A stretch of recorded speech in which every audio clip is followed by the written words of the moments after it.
العالمين والصلاة والسلام على رسوله الكريم أما بعد أعوذ بالله من الشيطان الرجيم بسم الله الرحمن الرحيم لا إكراه في الدين قد تبين الرشد من الغي صدق الله العظيم مولانا بزرگوار بھائیو اور میری مائیں بہنیں السلام علیکم ورحمۃ اللہ وبرکاتہ۔ میں آپ حضرات کے سامنے اسلام کیسے پھیلا اس کی وضاحت کرنا چاہتا ہوں۔ امید کہ آپ حضرات غور سماعت فرمائیں گے۔ اسلام کی فطرت میں قدرت نے لچک دی ہے، اتنا ہی یہ ابھرے گا جتنا کہ دبائیں گے۔ آج اسلام دشمن طاقتوں کی طرف سے یہ اعتراض بڑے زور و شور کے ساتھ اٹھایا جا رہا ہے کہ اسلام اپنی بلند تعلیمات نہیں اپنی طاقت کے بلبوتے پر پھیلا۔ قرآن شریف میں صاف طور سے اعلان کر دیا گیا ہے لا اکراہ فی الدین، جن کے معنی کوئی زبردستی اور جبر نہیں ہے۔ اور قرآن نے یہ بھی واضح طور پر کہہ دیا ہے کہ جس کا جی چاہے وہ ایمان کی دولت سے مالا مال ہو جائے اور جس کا جی چاہے وہ کفر و شرک کی تاریکیوں میں بھٹکتا پھرے۔ کسی کے اوپر جبر و اکراه کر کر اپنا کلمہ پڑھوانے کے حق میں نہیں ہے۔ آئیے اشاعت اسلام کی ابتدائی تاریخ کا مطالعہ کرے تاکہ یہ بات کھل کر سامنے آئے کہ اسلام دنیا میں کیسے پھیلا اور اس کی اشاعت تلوار کے استعمال کا نتیجہ تھی یا اس کی بلند تعلیمات کے فیوز و برکات تھے جنہوں نے ساری دنیا کو مجبور کر دیا کہ اسلام کے دامن میں بنا لے۔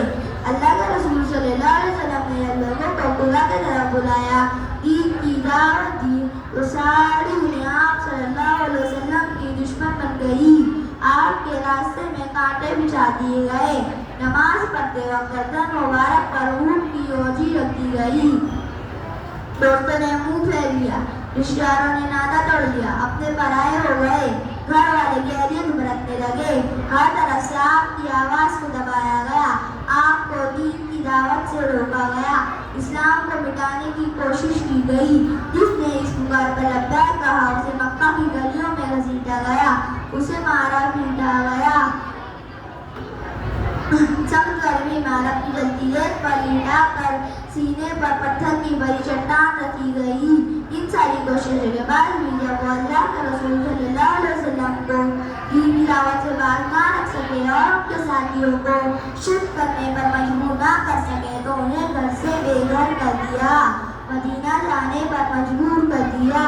اللہ کے رسول صلی اللہ علیہ وسلم یہ ساری تکلیفیں سہتے رہے لیکن چپ چاپ برداشت کرتے رہے اور لوگوں دین کی طرف بلاتے رہے۔ اللہ کے رسول صلی اللہ علیہ وسلم ایک نیچے آرام فرما رہے تھے، آپ کے ساتھی آپ سے کچھ دوری پر تھے۔ دشمن نے موقع اچھا دیکھ کر تلوار سوٹ کی اور آپ کے سرہانے جا پہنچا اور بڑے غرور سے اٹھا کر پوچھنے لگا اے محمد صلی اللہ علیہ وسلم بتاؤ تمہیں میرے ہاتھوں سے کون بتا سکتا ہے؟ حضور صلی اللہ علیہ وسلم نے ایک سادہ لفظ کہا اللہ، جانے کیسی تاثیر تھی اس لفظ میں کہ دشمن اس لفظ کو سن کر تھر تھر کے کانپنے لگا، تلوار ہاتھ سے چھوٹ گئی۔ اللہ کا رسول صلی اللہ علیہ وسلم آگے آئے، تلوار ہاتھ میں لی اور دشمن سے پوچھنے لگے اے محمد بتاؤ میرے ہاتھ سے تمہیں کون بتا سکتا ہے؟ دشمن کا ایمان اللہ پر نہیں تھا، اس نے کہہ دیا آپ ہی بتا سکتے ہیں، اگر آپ مجھ پر رحم نہ کریں تو مجھے اور کوئی نہیں بتا سکتا۔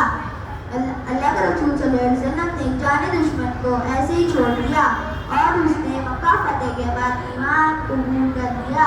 آخر میں دعا کرتا ہوں کہ اللہ تعالیٰ ہم سب کو مرتے دم تک اسلام پر قائم رہنے کی توفیق عطا فرمائے، آمین۔ ماشاءاللہ یہ تھے محمد بن عبداللہ جو آپ حضرات کے سامنے اسلام کیسے پھیلا بڑے اچھے خوبصورت انداز کے ساتھ آپ حضرات کے سامنے انہوں نے پیش کیا۔ حضور کے واقعات کو بھی اخلاقی واقعات کو بھی آپ کے سامنے پیش کیا۔